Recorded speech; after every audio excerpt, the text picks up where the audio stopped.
The real difference between the rich and the poor. Money is often seen as the dividing line between the rich and the poor. But what if I told you the true difference isn't about how much money you make? It's about how you think about money.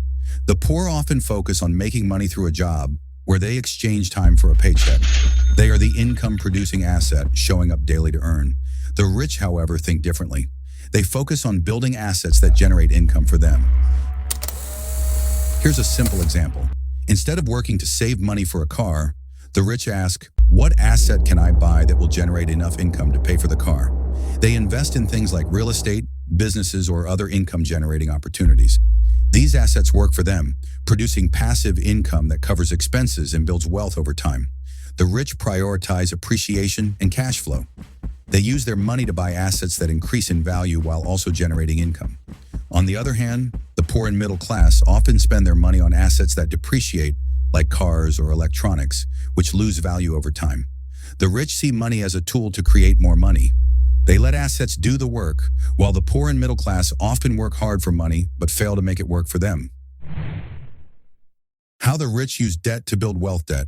For many, it's a burden, a weight that keeps them stuck. But for the rich, debt is a tool for creating wealth. Here's the secret. Not all debt is bad.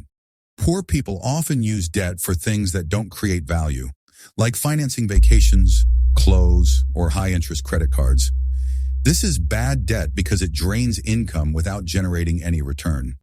The rich, on the other hand, use good debt, money borrowed to acquire income-producing assets. Take real estate, for example. A wealthy investor might borrow millions of dollars to purchase rental properties. The tenants pay rent, which covers the mortgage payments, and over time, the loan gets paid off by someone else's money. In the process, the investor builds equity and creates cash flow. But there's another layer. The rich often fix interest rates on their debt to hedge against inflation. As inflation rises, the value of their debt decreases in real terms, while the assets they've purchased with that debt appreciate. The difference is mindset. The poor see debt as something to avoid or struggle with, while the rich see it as a strategy. They take calculated risks, leveraging other people's money to grow their wealth exponentially. Don't fear debt, learn to use it. When used wisely, debt can help you acquire assets that generate income and pay for themselves over time. Understanding and minimizing taxes. Taxes are the biggest expense of your life, yet many people never learn how to minimize them legally. The reality is that most people work until April or May every year just to pay their taxes. That's up to 40% of your income, gone. But the rich understand how to use the system to reduce their tax burden. Here's how they do it. The government incentivizes certain activities, like investing in real estate or businesses, because these activities stimulate the economy. In return, the rich receive tax advantages like bonus depreciation, cost segregation, and straight-line depreciation. For example, if a wealthy investor buys a rental property or even a billboard, they can often deduct a large portion of the purchase price as a tax write-off. This reduces their taxable income while allowing them to keep more of their money. Let's take it further. Wealthy individuals may structure their assets under trusts or LLCs, taking advantage of tax-deferred or even tax-free growth opportunities. They don't just pay taxes, they strategize them. The poor and middle class, by contrast, often take a passive approach to taxes, simply paying whatever is required without understanding how to reduce their liability. But anyone can learn these strategies. It's about education and applying the rules that are already in place. Key takeaway: taxes are not just something you pay, they're something you plan for. By understanding the tax code, you can keep more of your money and grow your wealth legally. Protecting your wealth with legal strategies. The rich understand one critical truth. If you have wealth, you become a target. Lawsuits and legal claims are increasingly common, and if you're not prepared, you can lose everything. That's why wealthy individuals prioritize asset protection. One of the most effective ways to do this is by separating personal assets from business assets. They rarely own anything significant in their own name. Instead, they use legal entities like LLCs, limited liability companies, or trusts to hold their assets. Here's how it works. When you own a rental property or a business, you place it in an LLC. If someone sues you, they're suing the company, not you personally. This limits their access to your other assets.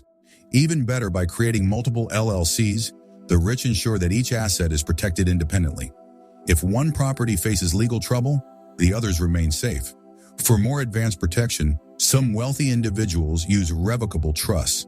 These structures allow assets to grow tax-deferred or tax-free while keeping them shielded from lawsuits. It's the reason you hear about trust fund kids. Their families planned ahead. In contrast, the poor and middle class often own everything in their own name. If they're sued, everything, homes, savings, cars, can be at risk. The key is learning to build a legal wall around your wealth. Key takeaway: protecting your assets isn't just for the rich. It's for anyone who wants to safeguard what they've worked hard for. Learn to use tools like LLCs and trusts to ensure your wealth is secure. The importance of money management. The way you manage your money determines whether you grow wealth or remain stuck. The poor, middle class, and rich all handle money differently, and understanding these differences can help you change your financial future. Here's the breakdown.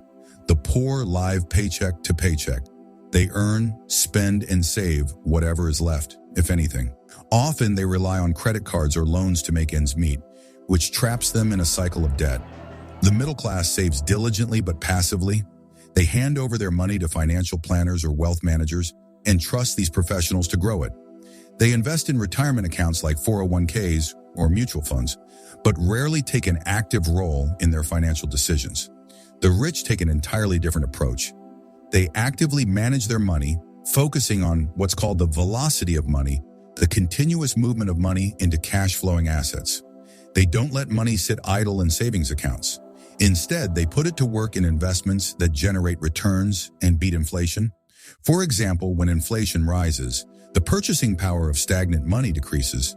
The rich counter this by investing in assets like real estate, businesses, or other income-generating opportunities. These assets not only produce returns, but also come with tax benefits and grow in value over time.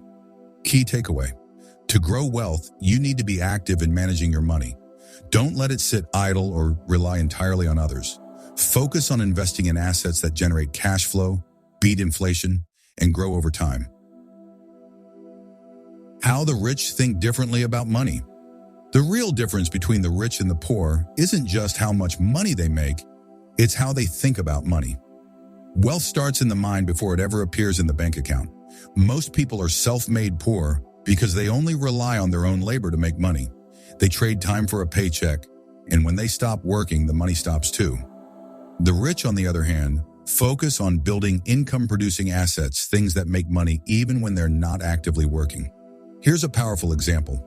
When most people want a luxury item, like a new car, they save money and buy it outright, draining their savings on something that loses value. The rich do something different. Instead of using savings, they buy an asset that generates income and use that income to pay for the luxury item. This way, they still get what they want, but their money continues to grow. It's all about leveraging money the right way, investing in things that appreciate instead of things that depreciate. Another mindset shift: poor and middle-class individuals often fear risk, so they avoid investing altogether. The rich understand that calculated risk leads to rewards. They don't gamble, but they do their research and put their money into opportunities that offer long-term growth. Key takeaway: change the way you think about money. Instead of just earning and spending, focus on acquiring assets that generate income and grow over time. Money should work for you, not the other way around. The power of using debt to build wealth. Most people believe that debt is bad, but the truth is, not all debt is created equal. The rich understand how to use good debt to build wealth, while the poor and middle class often fall into the trap of bad debt that keeps them struggling. Here's the difference. Bad debt is debt that takes money out of your pocket. This includes high-interest credit cards, car loans, and personal loans used for things that don't generate income. Poor and middle-class individuals often finance vacations, clothes, or luxury items with debt, only to find themselves stuck in a cycle of payments and interest. Good debt is debt that puts money into your pocket. The rich borrow money to acquire income-producing assets, such as real estate or businesses, where tenants or customers cover the loan payments. Instead of paying off debt from their own pocket, they have other people, renters, buyers, clients, paying it for them. For example, a wealthy investor might take out a $1 million loan to buy an apartment complex. With tenants paying rent each month, the mortgage is covered and any extra income is pure profit. Over time, the property appreciates, the loan is paid down, and the investor builds massive wealth, all while using other people's money. The middle class, on the other hand, often saves for years to pay in full, believing that avoiding debt is the safest option. But by the time they save enough, inflation has reduced their purchasing power, and they've missed years of potential earnings. Key takeaway: debt is a tool. Used correctly, it accelerates wealth. Used poorly, it keeps you trapped. Learn to borrow wisely and use debt to acquire assets that generate cash flow and appreciation. I'm talking about this. The Wealth Blueprint and final thoughts. If you've made it this far, you now understand that wealth isn't just about how much money you make. It's about how you manage, invest, and grow it. Let's bring it all together into a blueprint for financial success. 1. Focus on assets, not just income. Your goal should be to own income-producing assets that work for you. Stop trading time for money. Invest in real estate, businesses, or other cash-flowing investments. 2. Leverage debt the right way. Bad debt, credit cards, car loans, keeps you poor. Good debt, mortgages, business loans, makes you rich. Use other people's money, banks, investors, to acquire appreciating assets. 3. Minimize taxes legally. The wealthy pay little in taxes by using real estate, trusts, and depreciation strategies. Learn how to legally reduce your tax burden so you can reinvest more into wealth-building opportunities. 4. Protect your wealth. Set up LLCs, trusts, and legal structures to safeguard your assets from lawsuits. The rich don't own things in their personal names. They structure their wealth wisely. 5. Keep money moving. Don't let your money sit idle in savings accounts, losing value to inflation.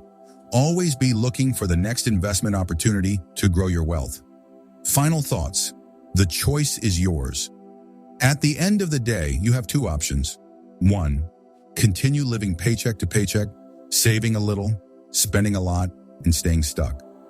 2.